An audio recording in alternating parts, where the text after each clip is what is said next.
బాటిల్లో వేసుకుని ఫ్రిడ్జ్లో స్టోర్ చేసుకుంటే 1 మంత్ వరకు నిల్వ ఉంటుంది. గోంగూర 6 కట్టలు సాల్ట్ వాటర్లో 5 నిమిషాలు నానబెట్టుకొని క్లాత్ మీద తడి ఆరే వరకు నీడలో ఆరబెట్టుకోవాలి. 200 గ్రాములు ఆయిల్ వేసుకొని గోంగూరను వేసుకొని మగ్గించుకోవాలి.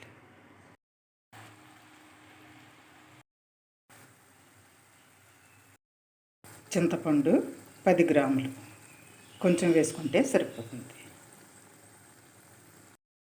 గోంగూర బాగా మగ్గింది. స్టవ్ ఆఫ్ చేసుకుని బాగా చల్లారనివ్వాలి.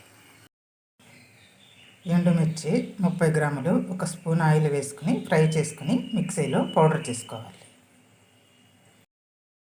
సాల్ట్ 20 గ్రాములు చూసుకొని వేసుకోవాలి. గోంగూర చల్లారాక సాల్ట్ కారం వేసుకోవాలి. సాల్ట్ అంతా వేయకుండా కొంచెం వేసుకోవాలి. కారం కూడా కొంచెం వేసుకుని చూసుకుని వేసుకోవాలి. ఈ పచ్చడిని పోపు వేసుకోవాలి.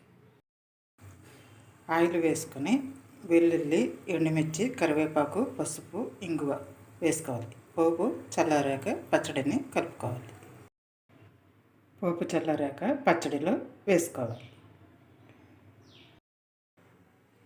గోంగూర 12 కట్టలు, గ్రాముల్లో 200 గ్రాములు, 40 గ్రాములు ఎండుమిర్చి కారం, 20 గ్రాముల సాల్ట్, 10 గ్రాముల చింతపండు కరెక్ట్గా సరిపోతుంది.